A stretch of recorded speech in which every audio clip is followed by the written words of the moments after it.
ఓ ప్రశ్న అడిగాడు. పెళ్లి కూతురు చేతిలో కొబ్బరి బొండం ఎందుకు పెడతారంటే మామిడి పండు ఏదో అరటి పండు పెట్టచ్చు కదా, మోయడం కూడా కష్టం కదా. కొబ్బరి బొండం పెడతారు. కొబ్బరి బొండం పిల్లని ఈ చేతులు తీసుకెళ్ళి పెళ్లి కొడుకు చేతిలో పెట్టిస్తారు. కన్యాదానంలో చాలా ముఖ్యం. కొబ్బరి బొండం ఎందుకు పెడతారన్నాడు. అంటే ఆ పెళ్లి కూతురు అంటుందయ్యా, నేను సన్నగా స్లిమ్గా ఉన్నానని చేసుకుంటున్నావేమో, ముందు ముందు నా సైజు ఇది దృష్టిలో పెట్టుకో.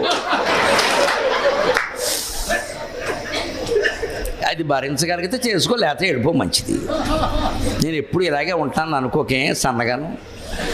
పైగా సహజంగా మామూలు మానవ ధర్మం ప్రకారం పెళ్ళి అయిన తర్వాత ఆడవాళ్ళు లావు అవుతారు. అది చాలా తప్పనిసరి. ఇంక నేను వేదిక మీద వివరించే విషయాలు కావు.